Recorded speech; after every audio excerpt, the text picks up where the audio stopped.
sure you remember. And he serves on the AICPA's National Commission on Inclusion and Diversity Task Force. He is also, this year, Wong. I'm from the President Chapter. I'm one of your vice chairs and board of directors. I'm a partner at Dunn Jeffries Wong, a small firm as president. Been doing public accounting for 25 years. Hello, I'm Yusuf Balogun with Channel County. I'm a partner with the firm Walpole Company in Bolero, which is part of UCSB. And like the team, I represent the western part of Africa. I'm from Nigeria. So,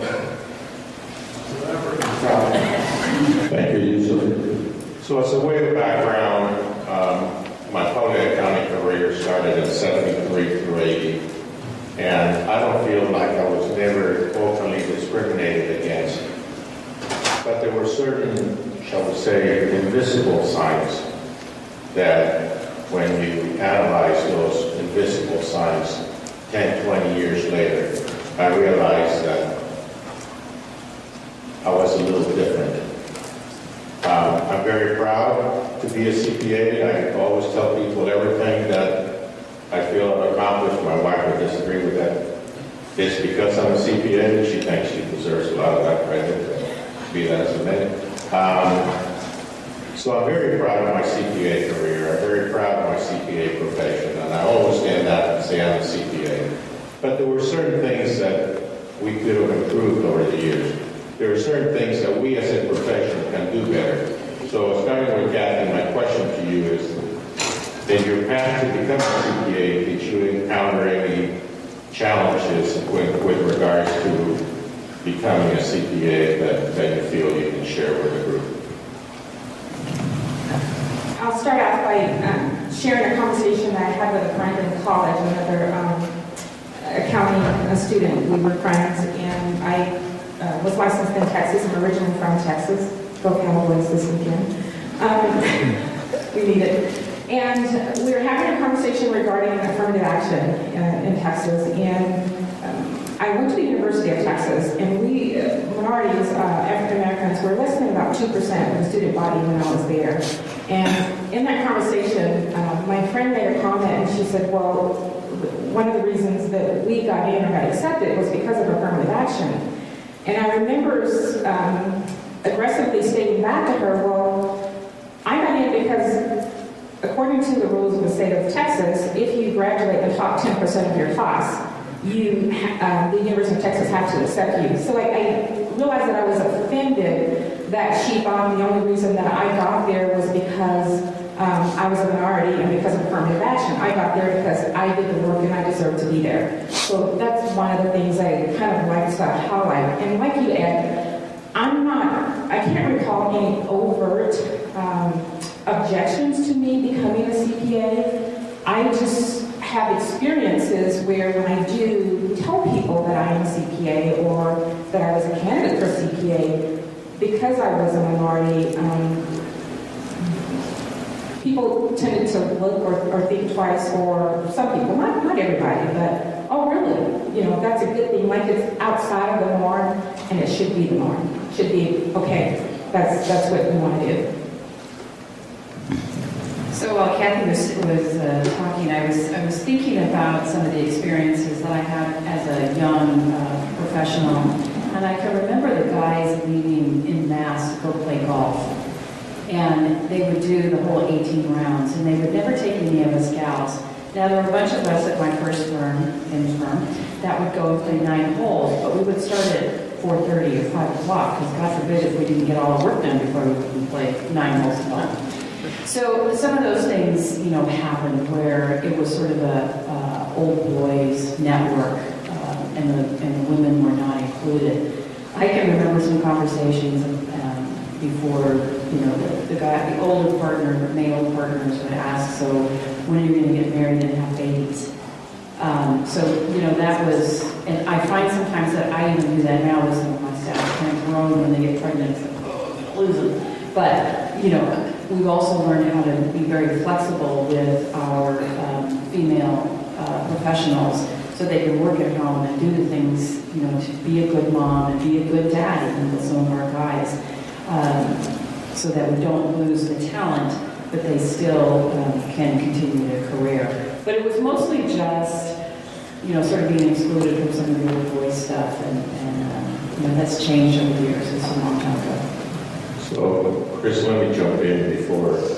Andrea just reminded me, I've just recently taken up golf, and Steve Wimmers would disagree with that because he's a good golfer. I'm a lousy golfer.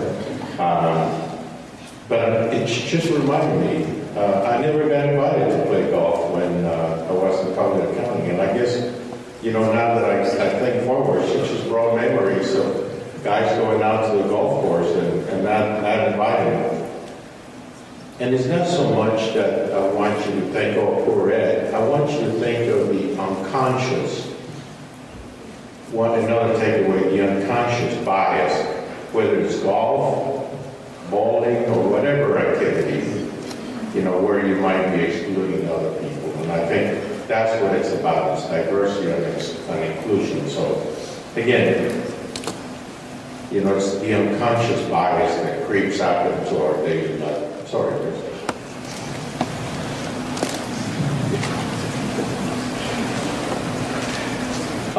So when I first entered public accounting, we went through a series of interviews at different firms, and one of the questions I was asked was, if you are hired, do you expect to make partner?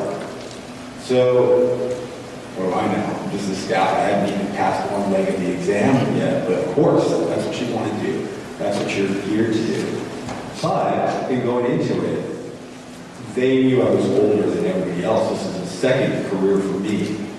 And when I look back at all the staff and see how young they were, there was no overt discrimination, but they gladly opened their arms and took a chance on me. And I think that's something that speaks for the way things have changed since we had mandatory partner retirement at 65. So if I did the math all the way out to becoming senior manager and so on and so forth, there's clearly no way I would be able to do the buyout that it would take to become partner. But they hired me anyway, and I just wanted to give kind of a positive spin on diversity and also show that it's not only gender, it's not only race, but it can also be age discrimination as well.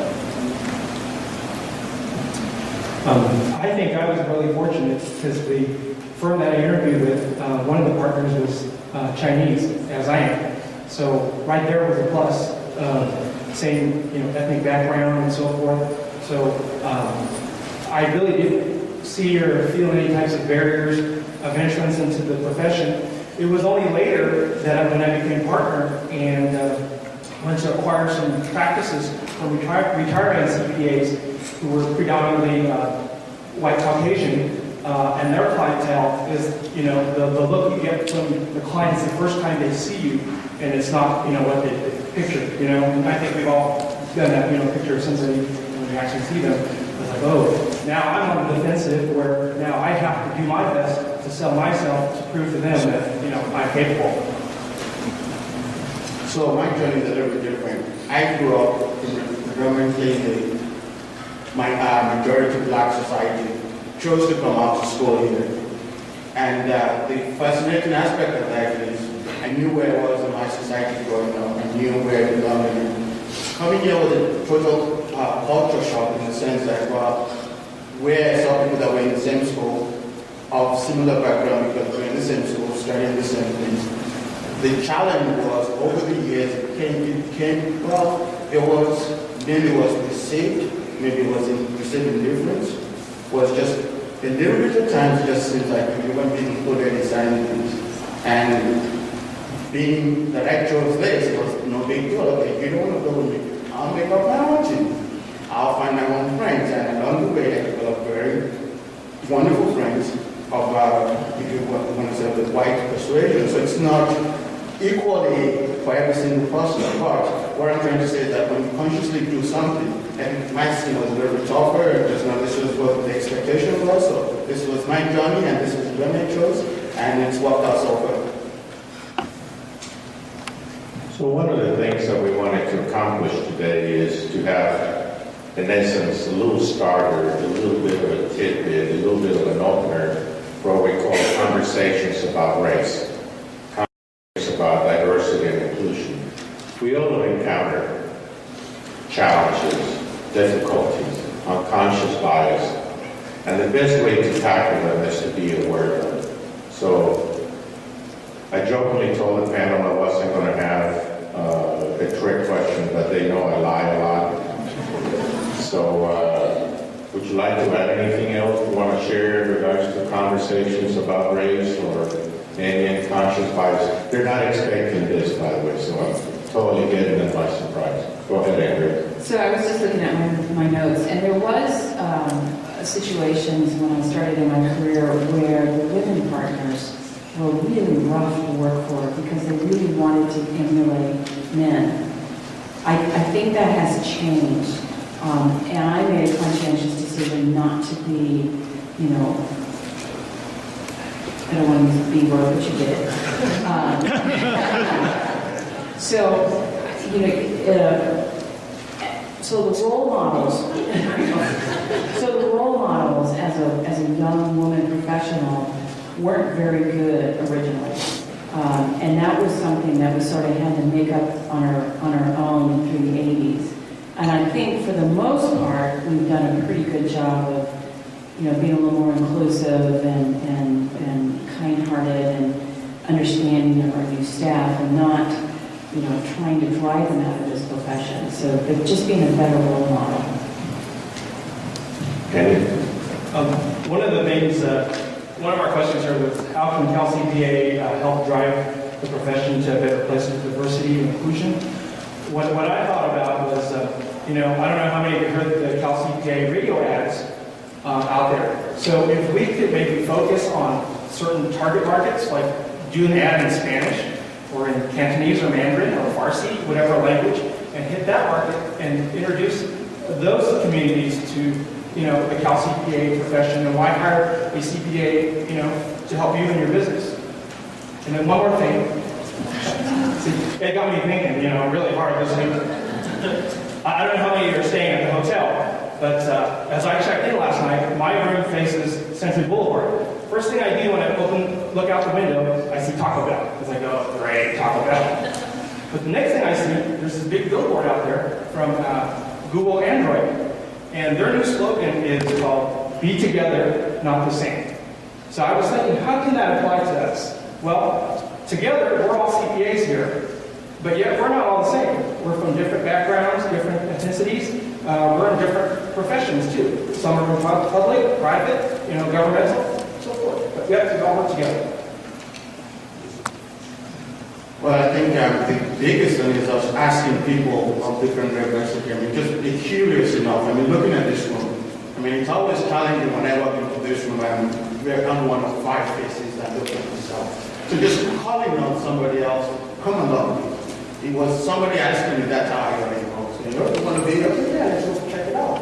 Just asking, and they might not be ready, but they might be ready. So just take that one step forward that you just ask, do the ask. And Yusuf is right, and that conversation is about race. Start with the individual. Start asking about what is so different about you? What are the commonalities? Because, like Norman said, we're all CPAs. You know, we have so much more in common. But we're all different. We come from different backgrounds, ethnicities, walks of life, social strata. I think other Yusuf and I mean, we're foreigners. So we come from different lands. You know, some of us are not accustomed to people looking in the eye. It's an acquired trait. It's an American trait. It's a sign of disrespect in a lot of cultures. It's a sign of challenge when you look at people in the eye. So there's a lot of little nuances that are better addressed if you ask people, you know, help me out here. Let's talk about why are you so different and how can we communicate better. So we wanted to start conversations about race, wanted to expose you a little bit about the ACPA Diversity and Inclusion Commission. I want to thank you for the support you expressed in regards to the commission. I want to thank you for the time. Are there any questions? Now, the panel is not expecting questions, so we may have to improvise a little bit. Do we have time for questions? Do we have any questions? Don't jump in at the same time, please. Yes, please go to the microphone.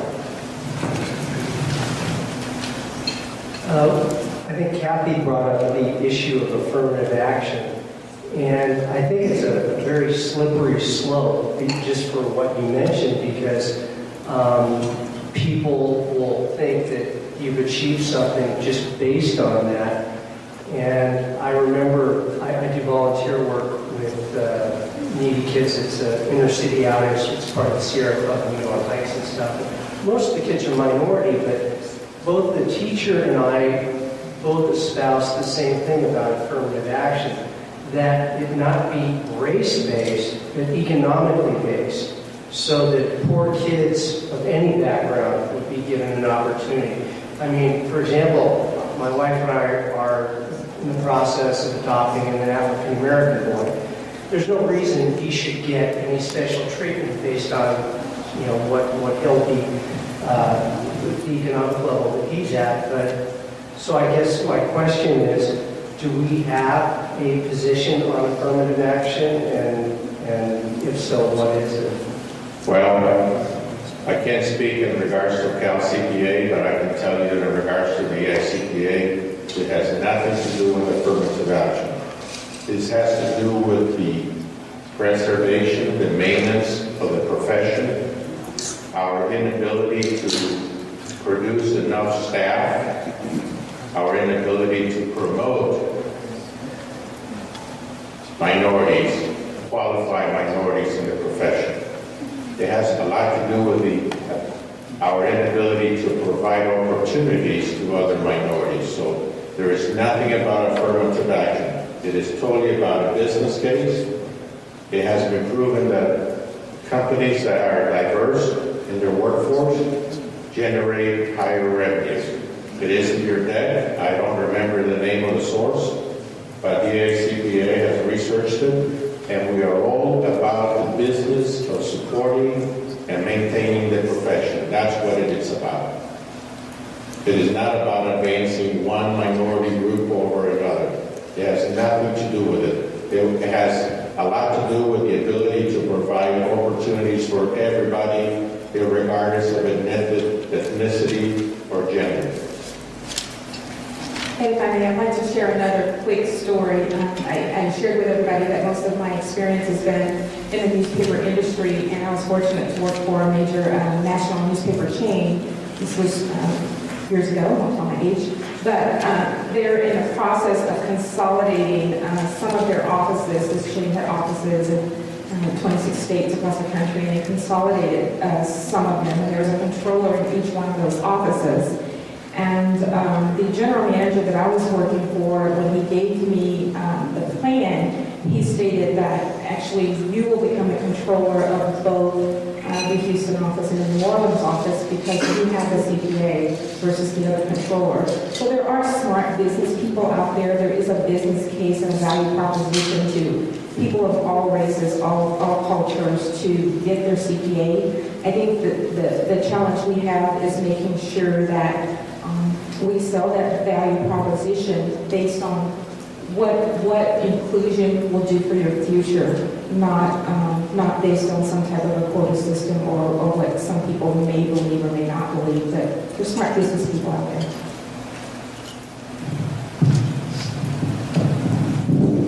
Thanks, Adam, for the call.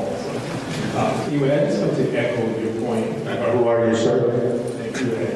I'm Corey Ramsey, a member of the Education Foundation Board of Trustees. I represent the CalCPA Chapter. And I just want to echo your thoughts around the fact that it's really a business imperative. And, I speak from the perspective of, I work for CalCPA today. We're a very large organization. We are basically $56 billion in revenue. And we spend hundreds of millions of dollars with various consultants doing work for us, all Big Four and several other organizations as well. And for us, when we're looking at the talent that we're bringing into our organization to help us with various issues, initiatives, and things of that nature, we're looking for organizations who look like we do as an organization. And we don't have a majority in our organization, which we're very proud of. The fact that everyone is represented at our table is important to us. And last year, we actually joined this year, we joined the $1 Billion Roundtable from a diversity perspective, which is an organization that spends over $1 billion a year annual spend with diverse organizations. So it gets back to the point that you're making that it is truly a business imperative that we as a profession are looking to hire, promote, retain talent of all people so that we can continue to do the great work that we do in our profession. So I echo you or applaud you and our panel for being up there and to bring this point to the attention of our body. Thanks. Thank you.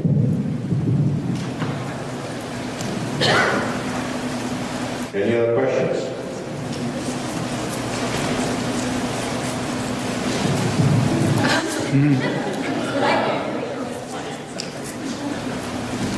Hi, Vic Cristobal from Los Angeles chapter. I just want to share to you my experience being a CPA. I'm proud to be a CPA. Most of my clients are 70% American, white American. And I look at me, I have an accent, I speak like this, but I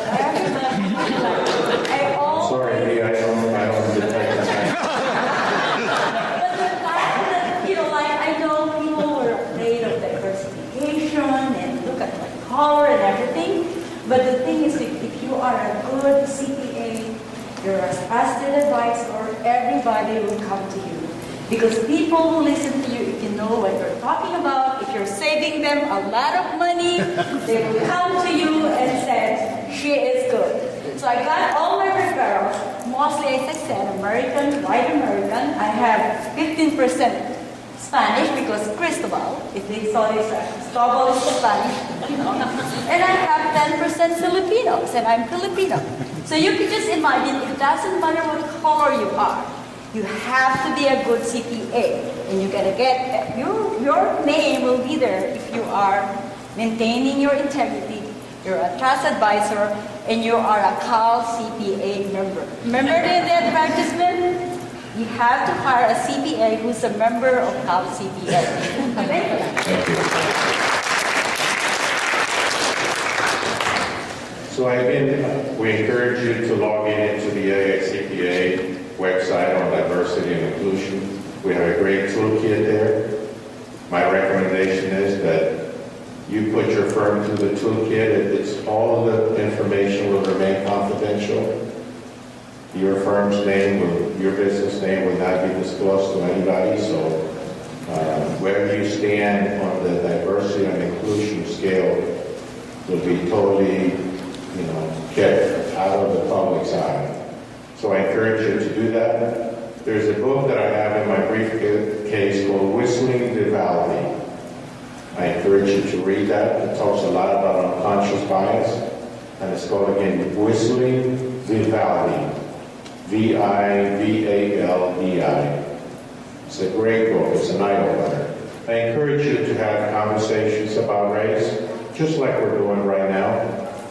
I think not all of us know each other, and look how comfortable we are to share a lot about our own experiences. This is a very unique, thing that we have here that we can open up and be like at home. So thank you, and we hope to bring you some more in the future. Appreciate your time.